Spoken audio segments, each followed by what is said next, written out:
have a chance to hear from some of our former soulsters, as we affectionately call them. We have a few here today.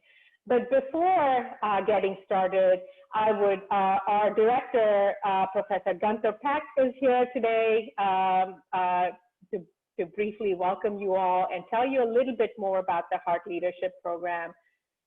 So I'll turn it over to him, and we are so grateful he's able to join us briefly. Gunther, over to you. Okay, Lalita, thank you so much. First of all, thank you all for what may have been a long day of Zoom calls to give more of your time to come together. And it's nice to see some familiar faces. Hi, Sophia, among others. So I have really the great honor of being the director of this fantastic program that is, just real quickly, the oldest endowed leadership program in the United States, which is for undergraduates. And leadership, is many things to many people. We don't teach one cookie cutter version of what leadership is, but I would just offer you a kind of, well, it's like the North Star for us of the way we think about leadership, which is true, you'll see in spades with the SOUL program, but also some of the other programs we are happy to sponsor. So I would say the things that we really emphasize in any Hart leadership class. So every semester we have maybe 8 to 10 classes, and those are open to anyone to take. You don't have to apply to them as you do for SOUL. But we really believe that we learn by doing, in a nutshell, that part of what we understand leadership to be is not abstract, but is experiential and is relational, that we understand it by putting into practice the things we think are true, that we want to see realized, and then we learn from them. We learn by doing, and the one way we learn is by reflection, by writing about what we have experienced, and then using that reflective process to both understand ourselves, sometimes our failure. I sometimes think that leadership development is learning that you are actually entitled to fail at what you're trying to do and giving yourself the ability to learn from that. So other ways of thinking about leadership, but I think the thing that unites the pedagogy in Hart is this learning by doing and reflection, and then building relationships with the people that you are really inspired by, or also wanting to help or engage. So lots of classes do this now. What is so cool about Hart is that it's been the place where, I should say, we're always incubating new ideas and trying things out. So we view ourselves as a kind of pilot for rethinking how we do what we do with experiential education. And without tooting our horn, I will say that this program has been extraordinary in developing research service learning. Duke Engage was kind of a pilot of the Hart Leadership Program. Scholarship with a Civic Mission was a pilot of the Hart Leadership Program. So it's been at the forefront of figuring out ways of connecting the real world, messy, imperfect, precious and beautiful as it is, to the things we care most about, and then turn that into research and action that really can, in fact, make a difference. So we're sort of an activist hub as well, and a little bit countercultural, because reflection is really at odds with our culture right now. This is a culture of reactivity. We're constantly getting bombarded with things that make us react. And so we encourage, we welcome you to take any Hart class and also to develop that kind of like that habit of reflection. So real quickly, some of the other things we do, and I'm so delighted that you're here, and Lalita is an absolutely, I just want to give a quick shout out to her, an absolutely fantastic steward right now of the SOUL program, where she teaches the first half in, and she'll fill you in on the rest. So I'll say that I won't say anything about SOUL except to say that it's a fantastic program. I'm glad you're here. You're going to learn about it. The other program that's newer that we're doing that is a kind of different but complement to Soul, and there's not a firm boundary between them, is a program called PEP, which is the Political Engagement Pathway. And you should know about it. It's a number of different classes, in fact. At the heart of some of them is this thing called the Democracy Lab, which is a class that is available we teach it every semester now. And it's a project-based learning where you will dive into a particular democracy challenge, learn about it, try to pilot a solution to it to make an impact, and learn from, but sometimes the failure to make systemic change. But the political engagement, if you're interested in the pathway, and then there's also a fellowship attached to it, it's open to juniors who are public policy majors. We'd like to have a bigger field of people who can apply, but that's where it is now. And we'll have an info session on that at 7 p.m. I think it's October 1st. Yeah, 1 week from today. 1 week from today at 7 p.m., a little bit later. So bring food if you want, it's okay. I can elaborate on that, but it is similar to Soul, but it's all in one semester. So you learn by doing right then and there, and you dive right in.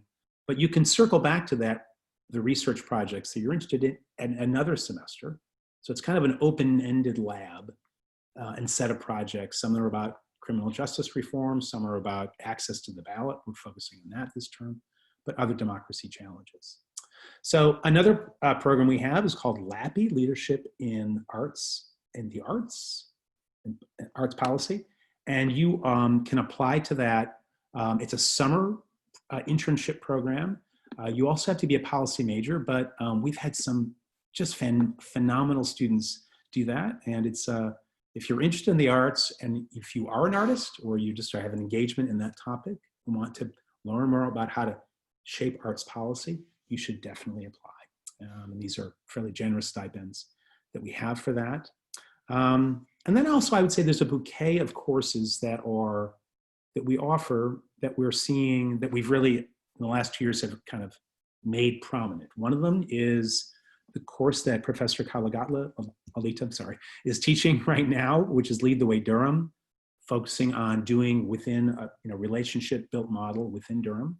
Another is the Democracy Lab, already mentioned, taught by Suzanne Katzenstein. Another is Women as Leaders, fantastic class taught by Suzanne Katzenstein, as well as this coming spring taught by Allison Jaslow. All wonderful teachers.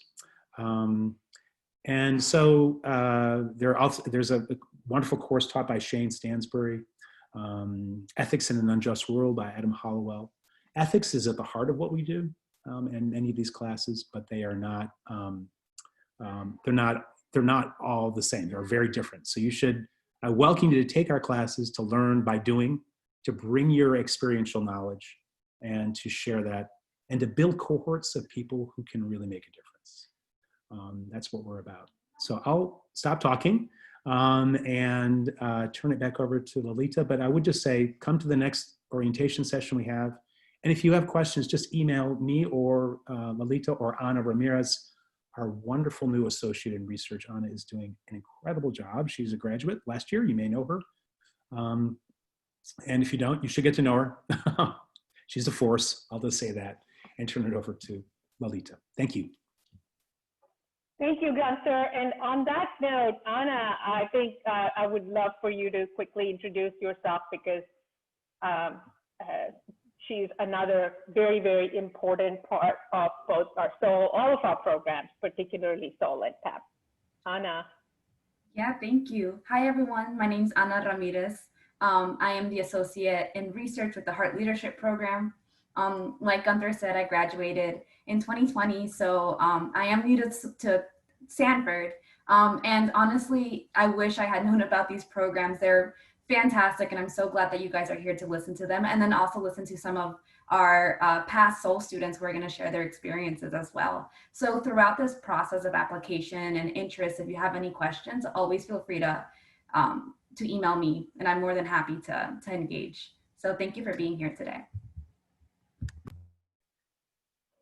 Thank you, Anna. And with that, so what I will do is I'd like to go over this whole program, just sort of give you a sense for the structure and the process and the application. So just to sort of give you a flavor for what the program is like.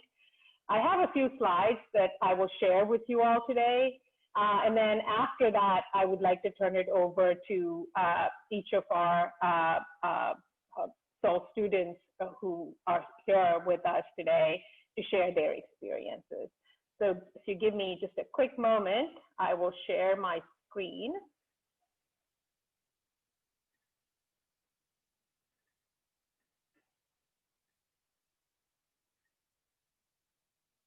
Everybody see the slides? Awesome. So here we go.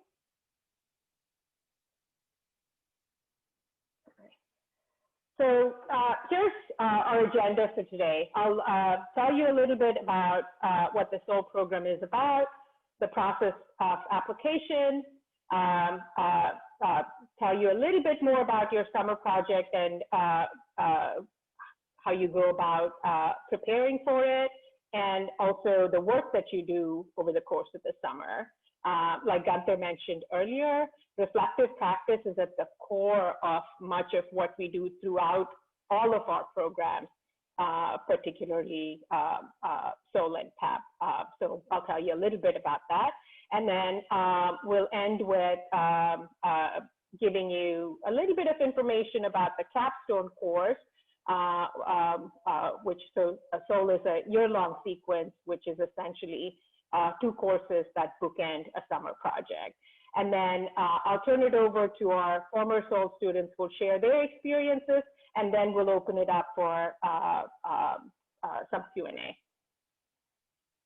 So SOL is one of the oldest programs, if not the oldest program at the Hart Leadership Program. So it's existed for nearly 30 years now, and it's a nationally recognized program. Like I mentioned, what it is essentially a 12-month program, which is 2 courses that are with a summer project right in between both of those. And the way the process works is the gateway course sets you up to for your summer project work, and then in the capstone class, which you take in the subsequent fall, that's set up to be a time for both reflecting on the work that you did in the summer and thinking about what that means for you going forward. So that's essentially the structure. And one thing that I would like to mention here about the summer project is they're traditionally intended to be community engaged, and you do a combination of research and service. In a typical year, which this past year was not, we have students work as part of various communities here in the United States or across the world, actively engaging with the communities that they're part of. And serving them and learning from that experience. So that's the structure. And then the process for application is we have an application that you will complete online, and the deadline is October 8th at 5 p.m. And the reason for that timeline is because your acceptance into the program is contingent upon you signing up for the spring class, and given spring registration deadlines, this has to be the timeline for this semester. And I realize that this is a tight timeline, but we hope that that still works for most of you. And once you're accepted into the program, you'll get a permission number to register for the spring class. You'll get the permission number on time for the registrations for the spring registration window. We'll send it out to you by Thursday, October 22nd. After you start the spring class, as part of the spring class, you will work on a range of things that help you prepare for your summer project-based experience, including preparing and writing a grant application for your summer project. And we'll go over that in a little bit. We'll go over that now, actually. So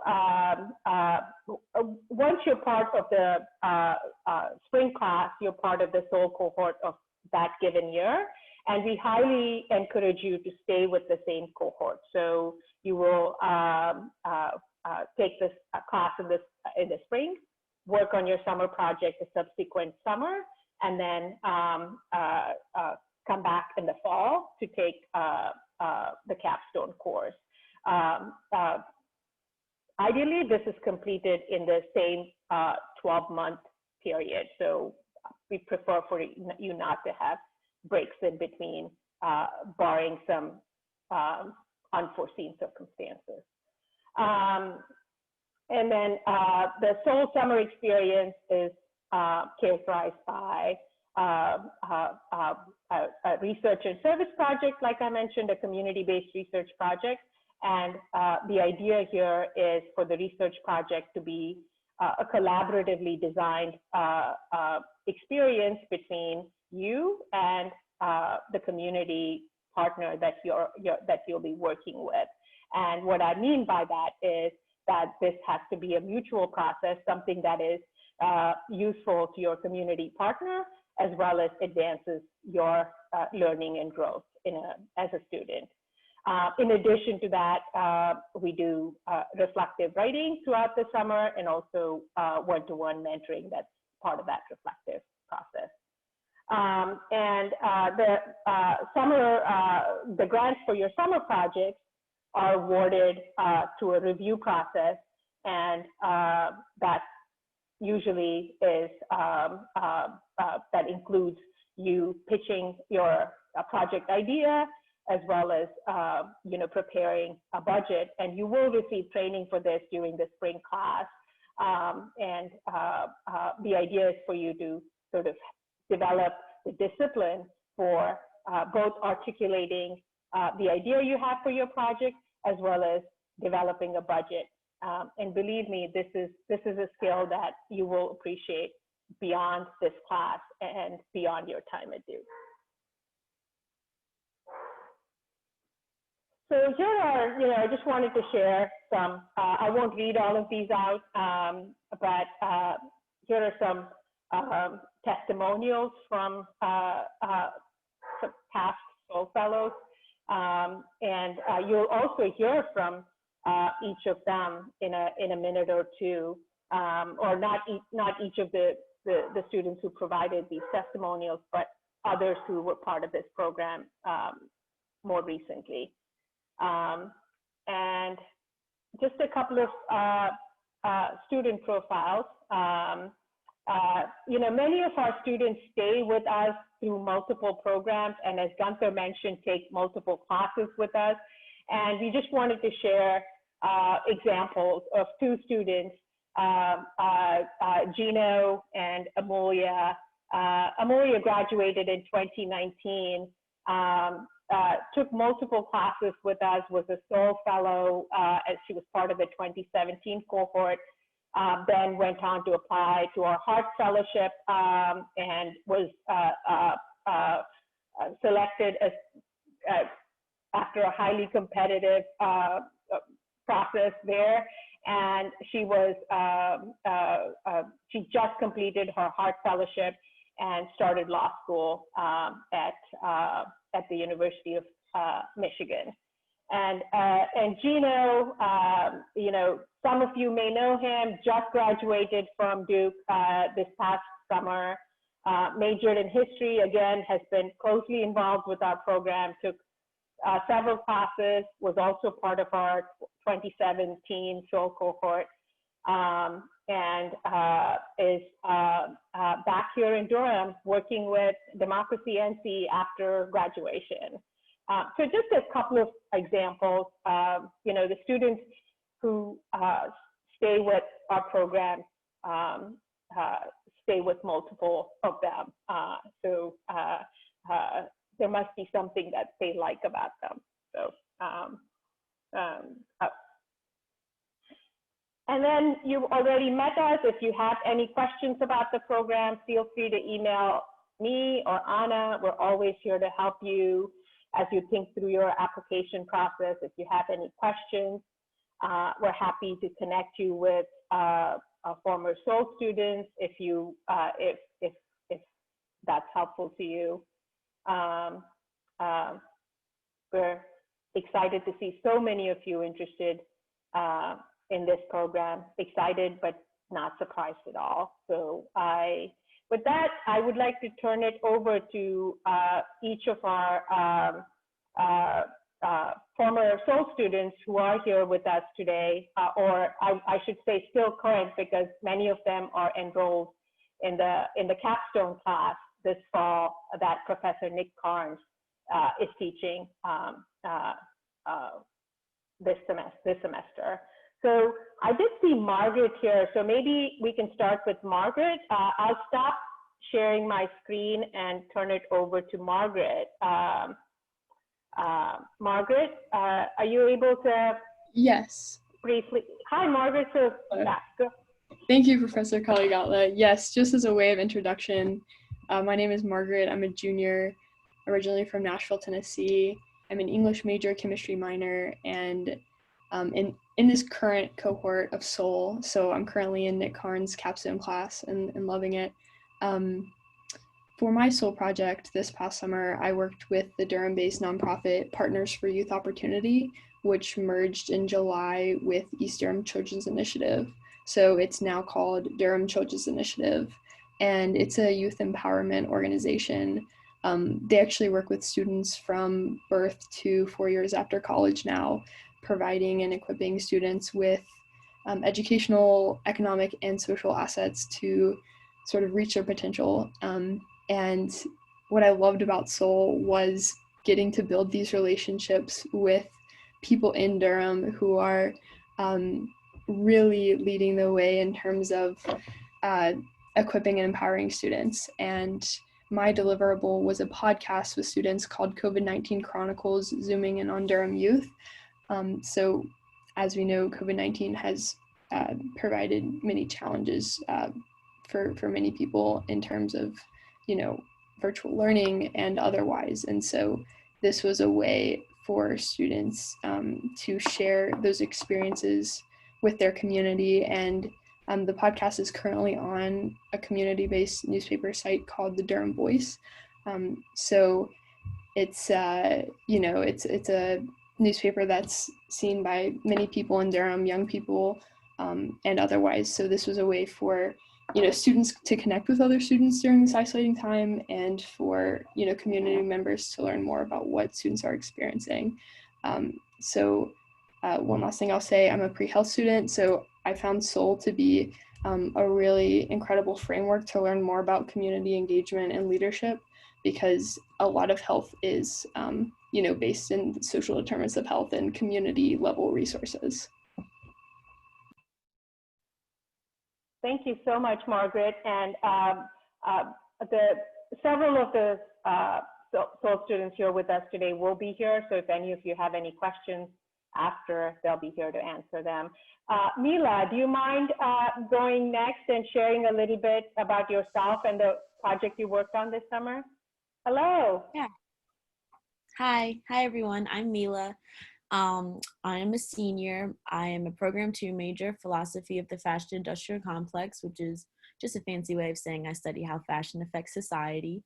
For my SOL project, I worked with a nonprofit called Remake, which is really focusing on making fashion a force for good. And I specifically worked on the project, 90 days of no new clothes. So I was really heading this campaign. They do this campaign every year, but I really took charge of this campaign this year, and tried to get a lot of people to sign on to basically participate in this fashion reset of not buying any new clothes for 90 days from like an environmental standpoint, but also from like a social standpoint, just reevaluating your relationship with fashion during these 90 days and how you'll be moving forwards. I think, yeah. Was I supposed to say something else? Just about your experience with the program.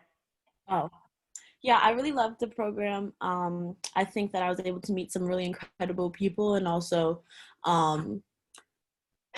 I really pushed myself to get this internship. I had a really hard time getting in contact with them. I ended up joining their ambassador program and then sending them messages as an ambassador, so that they would let me be their intern. And I don't think that I would have went that far had I not received the support from Seoul and just really pushed for what I wanted. So that was a great experience, and also just great being able to reflect on like what it means to be a leader. I feel like that's become such a buzzword, especially at like a place like Duke. It's like, oh, everyone wants to be a leader. Everyone wants to be in charge of something. And so I was able to really reflect like what that means for me and other people in the cohort. So that was amazing. Thank you, Mila. And Mila is a phenomenal social media influencer, you guys. I've seen some of her work in activism on social media, and she's pretty amazing. Nora, would you mind going next? Yeah. Hi, I'm Nora. I'm a junior double majoring in public policy and Asian and Middle Eastern studies. So for Seoul, I worked at the North Carolina Department of Health and Human Services in the early childhood division. So basically all the work I did was like K through 12 school reopening due to COVID, which is really interesting when our country was basically in that whole argument of whether or not kids should go to school in person or not. So basically I was just helping like policy analysts decide like the best ways to keep on providing education for K through 12 students. And it was really cool because the policy analyst that I worked for Dr. Mandy Cohen, if you know who that is. And then she works for Governor Cooper. So it was just like interesting to see like the transfer of my work to Governor Cooper, I guess. And I think like the thing I loved the most about Seoul was actually like Professor Kaligotla's guidance, because I cannot tell you how many times like I would find an opportunity and then it would just like not work out, or like it took me like months to finally find an opportunity. And like when you do Seoul, it's your responsibility to contact the community partner. I just had a lot of trouble with it, and Professor Kaligotla was really helpful. So I don't think I would have been able to work with NCDHHS if it wasn't for her. So it was great. Thank you, Nora. And back at you, I was going to say that in terms of how you persevered throughout, and just in the face of, you know, repeated things not working repeatedly, I think it was phenomenal to see how we made it all work, and you actually ended up having a really phenomenal experience at the end of it after, you know, repeated attempts of things not working out, and you know, obviously feeling discouraged about it. So I'm so thrilled that you landed in such a good spot because of your perseverance. And just one quick note before I turn it over to Quinn, who will share his experience next, is that, you know, like Nora mentioned, part of the learning, the pedagogical process with Seoul is that you are in charge of your learning. You are in charge. So we don't like, you know, come up with a project for you to work on and like you have a bouquet of projects to choose from. It is driven by your passion and your aspirations and your desire to make change in the world. So that's, you know, and that's part of the learning process that's essential to the Seoul pedagogical model. With that, I will turn it over to Quinn. Quinn? Hi, Chukma. I'm Quinn Smith, member of the Chickasaw Nation, originally from Albuquerque, New Mexico. And for my SOL project, I worked with the Indian Arts and Crafts Board to make a documentary. So a bit more unconventional than some more standardized research, but the SOL program worked with me to do something a little out there. which was especially helpful when COVID happened and my original plan of going out to Oklahoma and filming a profile on my cousin who's a bowyer fell through. So what I did was I worked with tribal elders on the Blackfeet Nation in Montana, and I interviewed them. And although, you know, something like that, taken at face value, might not sound like it's policy work, it really opened up to me a whole world of policy issues that I didn't know existed. It was a big blind spot of mine. And so the relationship between national parks and indigenous communities is still a really contentious and really toxic relationship that not a lot of people are thinking about. The SOL project kind of helped me to find something I didn't even know I didn't know, which was nice. And then I was able to be part of this wonderful student panel that Professor Kaligotla helped me be a part of with the Director of Documentary Studies, Wesley Hogan. And so there's just a lot of great resources. And, you know, even if you want to go in and make a documentary or, you know, write something, there's an opportunity for you. And I think that's really cool because, you know, at the end of the day, everything you do has policy, can have policy implications. Yeah, absolutely. Thank you, Quinn. Well said. And Jesse, I think you're here too. Jesse, are you here? Jesse's not here. Oh, Jesse's not here? Okay. So I was hoping Jesse would be the last Soul student to share her perspective. But since she's not here, we can have her, all of them had commitments before and after, so maybe she's running a few minutes late. We'll have her speak when she gets here.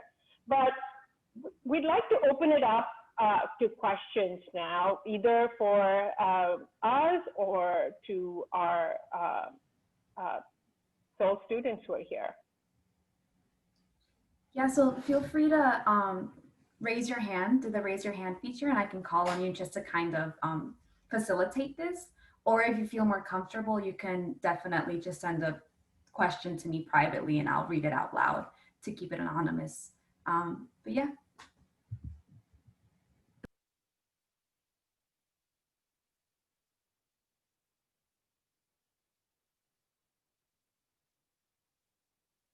No questions at all? We answered everything possible. We have a question from Albert. Awesome. Hi, this is less of a substantial question. I was just wondering when because I checked the website and I don't think the application's up, right? Will it be posted soon? That's a great question. By tomorrow, midday, the application is almost ready to go. It should be up there by tomorrow, midday. Is that right, Anna? Yes. Awesome.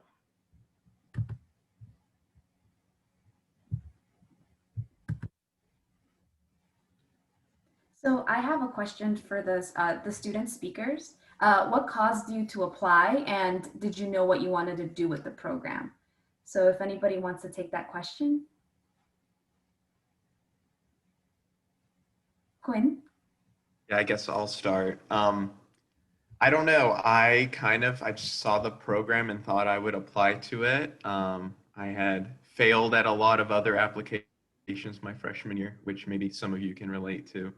And I did my application. I was going to work with the Navajo Nation in New Mexico because 1 in 3 households don't have access to running water, and it's egregious that the government lets something like this happen.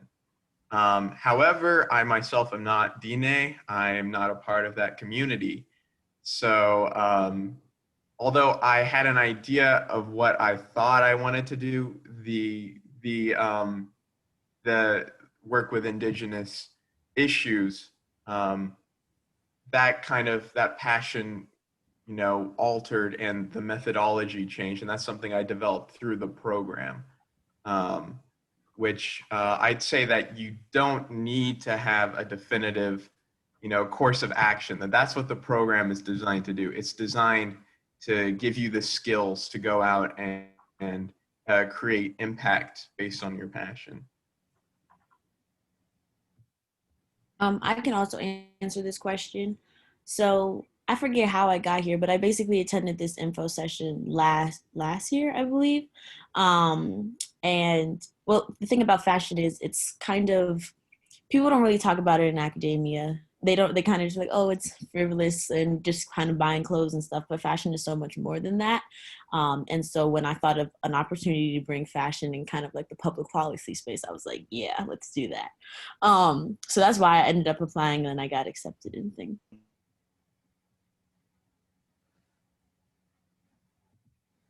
I see a couple more hands raised, Anna. I thought I saw Erin, and then let's do Athena because her hand has been up for. Thank you for your patience, Athena. Oh yeah, sorry. I just had a quick question. I don't know if you guys touched on this before, but I was just wondering what year in your career do most students participate in the program, and like if there's any recommendations for that. Yeah, that's a great question. We have a mix of students up until junior year because it's a year-long sequence. You cannot, take it during you cannot start the program in your senior year because, the program starts in the spring and ends in the fall. So you cannot start it in the spring of your senior year, for example. But other than that, we have a mix of students, freshmen, sophomores, and juniors. I see Jessie here, and I would like for her to, actually, Erin, if you ask your question quickly, then we can go to Jessie so she can sort of briefly share her experience as well. Yeah, for sure. Just super quickly for the panelists, I'm really interested in how you all were able to partner with your communities. Like what resources did the SOL give you guys to find that connection? Should I step in here? Hi, sorry for joining late, by the way. I was coming straight from a class, actually with Allison Jaslow. I'd been first introduced her through Professor Peck and Professor Kaligotla through one of our classes. So good soul connections. But my name's Jessie. I'm a junior studying public policy with an economics minor. This past summer, I worked with the Federal Reserve Board, so doing some research on the cost of banking in low-income communities. So thinking about different types of fees associated with, overdrafting, for example, and all those types of loans. And then besides that, I was able to conduct a few interviews with some credit counselors across the nation who have worked more directly with kind of local communities who are directly impacted by, high cost banking things. So to answer Erin's question, I think SOL provides a lot of support, and I actually just got this question earlier today from a friend, but I would say one of the biggest or most helpful pieces of support was actually the cohort, because everyone's going through this process together of just finding a community partner. And Professor Peck and Professor Kaligotla can obviously give a lot of connections, but I think it's much more valuable to actually lead that experience yourself and thinking about who do I actually want to work with and how do I pitch this or pitch what I can provide to this organization. So I hope that helps, but yeah, a lot of support for sure. I can also jump in here with my experience. I also cold emailed people, and some people responded, some people didn't. It was really cool to make connections in fields that I'm interested in just through the process of finding my community partner. So that was another thing I liked about the program. And then, yeah, like Nora was saying earlier, like Professor Kaligotla was so helpful in also connecting us with organizations. And there's also a faculty advisor component. So I was able to connect with a faculty who also helped me out, a faculty member. Yeah, to kind of go back to what I was saying real quick, with the Navajo Nation, I did a lot of cold emails myself. And, some people that you email and you say, oh, I want to come in with cameras and film what's going on, they're going to be freaked out. but that was great experience because that's what the real world's going to be like. You know, you're not always going to have the Sanford Career Center. You're going to have to go off on your own and be independent and get rejected. So yeah. So I actually used the Sanford Career Office to find mine because when I cold emailed people, no one responded, which is like, you kind of got to get used to. So yeah, that was a resource that I used to find my internship. Yeah, so Aaron, I don't know if that gets at your question. Essentially, there's a range of options and, you know, we work with you, but like I said earlier, the idea is for you to be in charge of this process. You are in charge of your learning. And as I, you know, some of the students who were in this past spring's cohort can attest, you are the driver of this bus. You will determine the direction of it, and we will, you know, sort of show you the way, point you in the right direction or what we think is the right direction. But I think part of the learning comes from, a huge part of the learning comes from you driving this process and setting the pace. And there's multiple resources. I would also jump in and say, I didn't necessarily use any Seoul or Sanford resources, but definitely Professor Kaligatla like pushed me to keep going. Like I really knew I wanted to work with Remake. And so I kind of went the unconventional way. I kind of mentioned it earlier, but like they had this ambassador program, you could sign up online. And then once they accepted me, I was telling them about how I wanted to intern for them and I'll do it for free and everything. So yeah, definitely Professor Kaligatla pushed me to get what I wanted from the community partners. So I feel like even if you don't use a Sanford like resource, there's definitely other ways that the Soul program helps you get what you need. I have a question from a student. So this might have been addressed, and maybe one or two of our panelists can jump in. Do people generally have an idea of the type of organization they want to work with coming into Seoul? Do any of the students want to take that? The Seoul students, that is? I didn't know. I just knew sustainable fashion.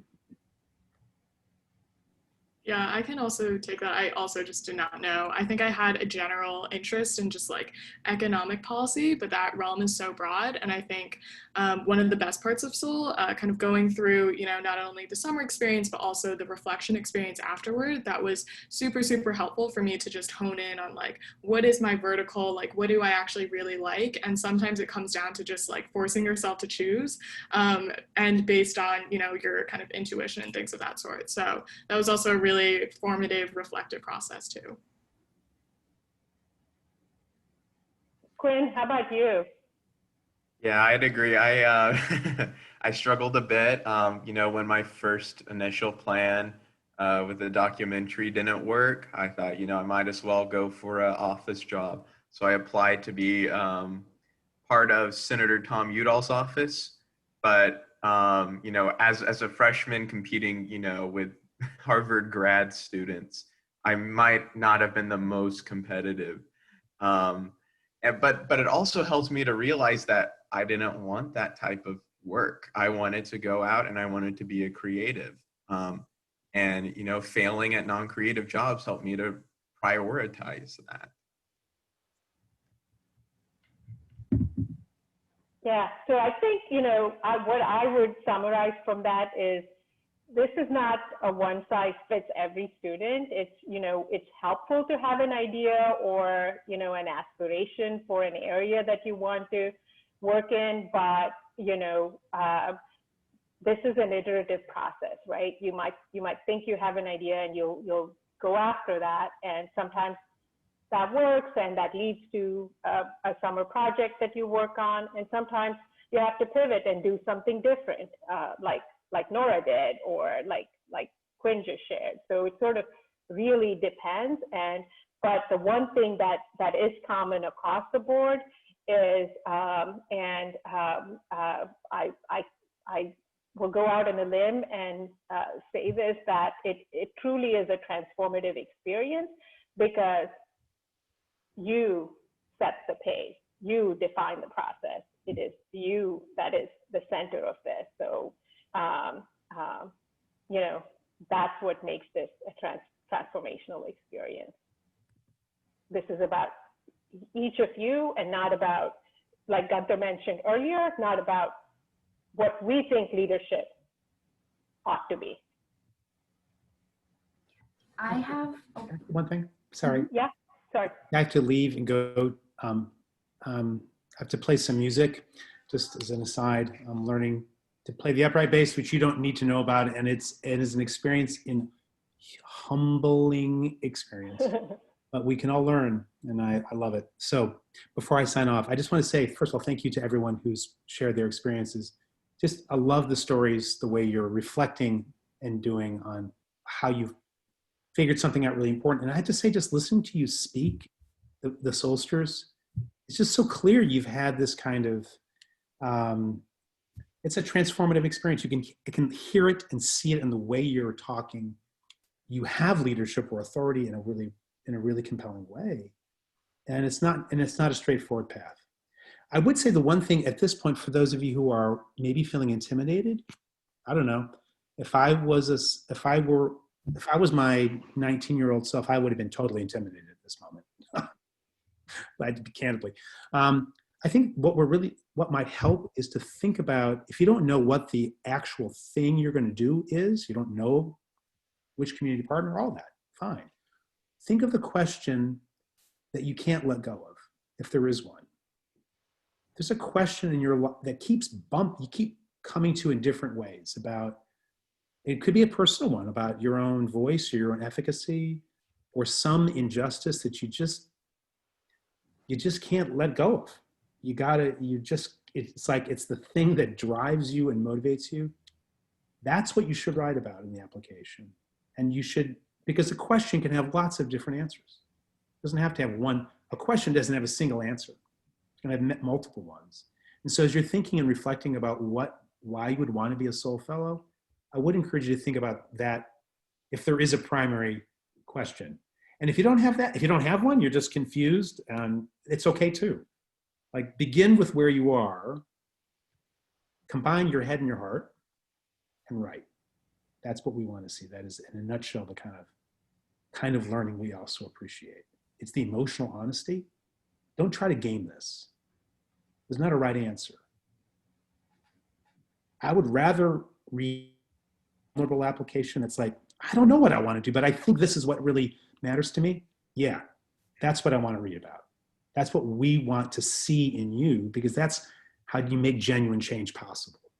You don't have to, we don't want fake presentations of like, I've all figured it out. No. I mean, if you have that too, but we still want to know why. We want to have that sense of your emotional honesty and like the passion be clear. So that's what we're looking for. Thanks so much. I have to go and try to learn how to be a better bass player. And I email these wonderful colleagues of mine, Anna and Alita, and or us, if you have any questions following up. So thanks so much. Bye. Thank you, Gunther. I have 2 questions from students. Maybe we can get 1 or 2 Soul students to address them. So the first one is, do you have any tips for the application?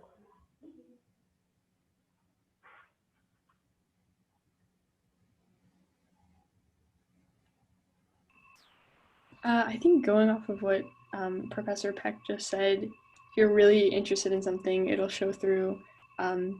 And perhaps like writing about a story that shows, your interest in something would be cool.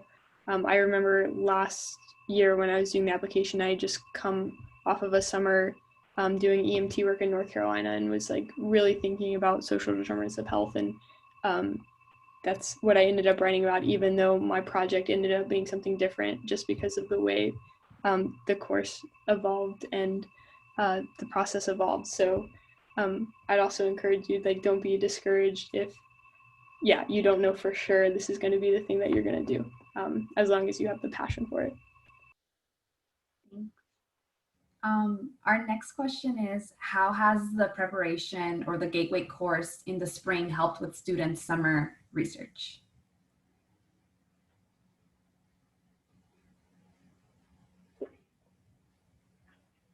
We should let, maybe Jesse, do you want to take that? Yeah, I was just thinking back. It's been a while since I took the gateway course at this point, since I did slightly an untraditional track. I think probably what it helped the most is I think it helped me grapple with, this sounds like cheesy, but honestly, critical thinking and just being a very thoughtful person helped me grapple with a lot of different, questions about, humanitarian challenges, like times of just defining what leadership means to you, like what is your leadership style. Those were all questions that came up through the readings that we had and the discussions. I think I definitely just learned the most from my classmates. I'm sorry that wasn't a more coherent thought, but in terms of, more technical skills, I think that's harder for, the intro class to teach, just because everyone's going to be doing something different in their summer. But having that type of critical analysis is so important, not only for your summer, I think actually even more important just for your time at Duke, and like for the rest of your life, honestly.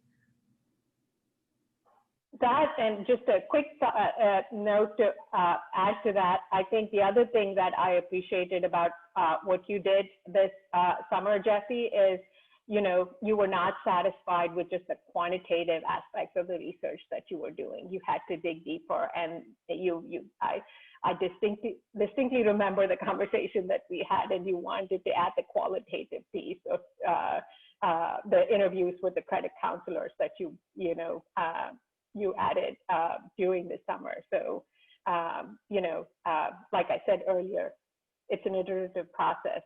The bottom line being that it's, something that you care deeply about and you want to figure out the answer for in that moment.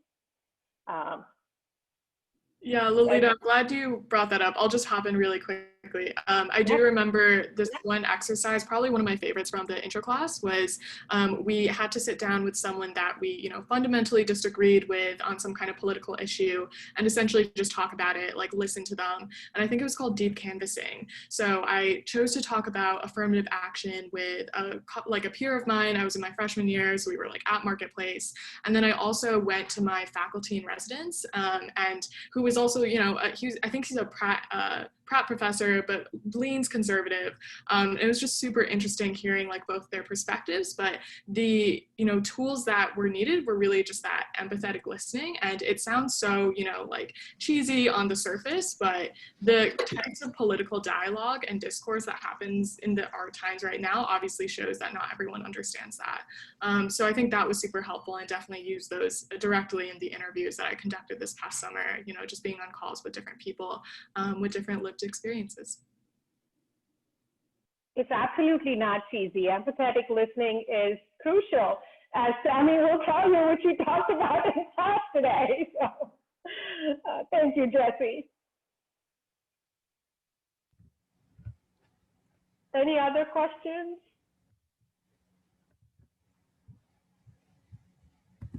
If not, feel free to email us. We're here to answer any questions, help you in any way we can.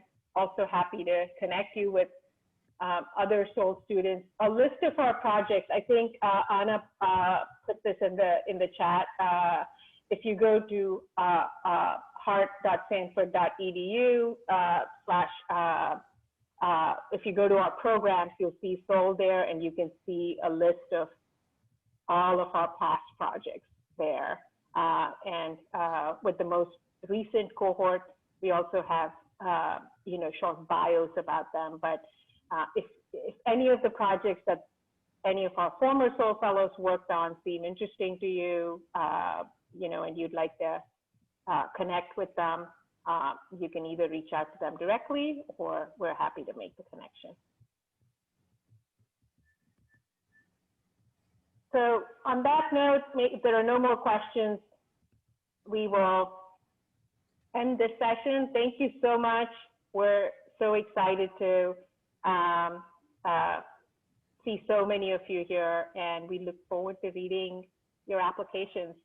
And I look forward to getting to know you better, those of you who go through our program in the spring. Have a great evening, guys. And it's actually, it looks like Jesse and Quinn and Margaret dropped their email addresses here.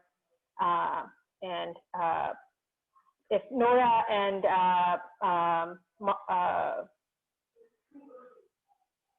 who am I missing? Mila. Yeah, there we go. If, or I'm happy to make the connection to Nora if any of you want to reach out. She probably left. But thank you, guys. Sorry, I sent that as a DM. My bad. Oh, okay. There you are. I don't know why I did that. Oops. Okay.